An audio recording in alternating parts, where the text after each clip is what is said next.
Ladies and gentlemen, sprinting fans around the world, we may have just witnessed one of the most astonishing performances of the 2026 season. The Austrian Open delivered exactly what every athletics fan hopes for: elite competition, world-class speed, and performance that instantly became the biggest talking point in track and field. The spotlight belonged to Italy's Marcell Jacobs, the Olympic champion whose journey over the past few years has been anything but straightforward. After stunning the world at the Tokyo Olympics by winning the 100 meters in a European record of 9.80 seconds, Jacobs appeared destined to dominate the sprinting world for years to come.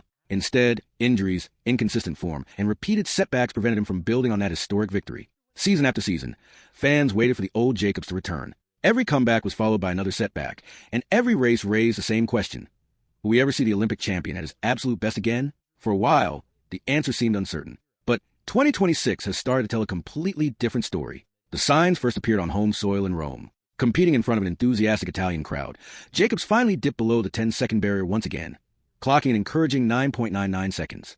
While it wasn't the fastest time in the world, it represented something far more important. It was proof that his speed was returning. Just a few weeks later, he took another step forward at the Paris Diamond League. Facing one of the strongest sprint fields of the year, Jacobs produced an even better performance, running 9.96 seconds to finish behind only Noah Lyles and Trayvon Bromell. More importantly, he looked healthy, relaxed, and technically sharper than he had in years. That performance convinced many experts that Jacobs was finally building momentum. Still, very few people expected what happened next. The Austrian Open quickly became one of the most anticipated sprint meetings of the season, attracting several of the world's fastest men. Every heat featured elite talent, and from the very beginning the conditions suggested that fast times were possible. The opening heats certainly lived up to expectations. Wade van Niekerk, better known as the 400-meter world record holder, surprised everyone by dipping below the 10-second barrier once again. Romel Glave also produced an outstanding performance, becoming the first athlete of the day to break the 9.90 mark. Although those performances were assisted by strong tailwinds beyond the legal limit, they still demonstrated that the athletes were in exceptional form.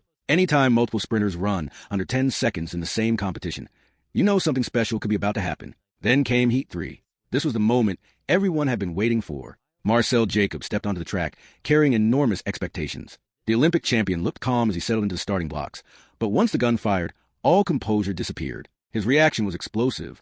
Within the opening strides, Jacobs immediately separated himself from the field. His drive phase was smooth, his transition nearly flawless, and by the halfway mark, he was already opening daylight between himself and every other runner. The final 40 meters were simply breathtaking. Instead of tightening up, Jacobs accelerated again, powering to the finish line with complete control. When the clock stopped, it displayed an astonishing 9.84 seconds, leaving the stadium in disbelief. He had won by nearly half a second, an almost unimaginable margin at the highest level of the men's 100 meters. The performance immediately became the talk of the entire stadium. Of course, the wind reading showed a tailwind slightly above the legal limit, meaning the mark could not count as an official personal best or record. Nevertheless, the race confirmed what many people had started believing after Rome and Paris. Marcell Jacobs wasn't just returning. He was becoming one of the most dangerous sprinters in the world once again. And with the final still to come, one question echoed throughout the stadium. If Jacobs could run this fast in the heats, just how much faster could he go in the final?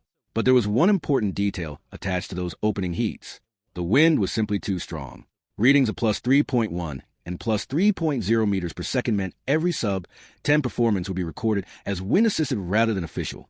Those times won't count for record books, but they still tell you something extremely valuable. When elite sprinters are running under 10 seconds that comfortably, it usually means their form is exactly where it needs to be. One performance that stood out was Wade van Niekerk's.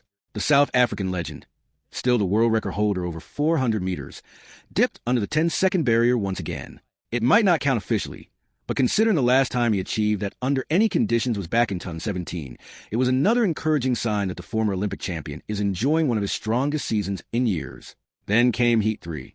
This was the moment everyone had been waiting for. Italy's Lamont Marcell Jacobs stepped onto the track, looking relaxed, confident, and completely focused. The gun fired, and Jacobs exploded from the blocks with one of the cleanest starts of the day. Within the opening 30 meters, he already had a slight advantage. By halfway, that lead had become impossible to ignore. What made the run even more impressive wasn't just the acceleration. It was how effortlessly he continued separating from the field. While the rest of the sprinters were fighting to hold their speed, Jacobs looked like he still had another gear. Over the final 40 meters, he simply ran away from everyone. He crossed the finish line in a stunning 9.84 seconds, winning the race by nearly half a second. At the highest level of men's sprinting, a margin like that is almost unheard of. Elite finals are usually decided by hundredths of a second, not several tenths. Of course, just like the earlier heats, there was another catch. The wind reading came in at plus 2.3 meters per second, just above the legal limit of plus 2.0. That meant the performance would also be ruled wind-assisted. Still, the conditions were much closer to legal than the earlier races.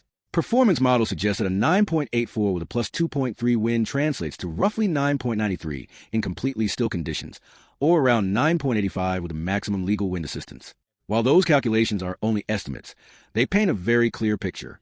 Jacobs isn't relying on favorable conditions. He's simply running incredibly fast.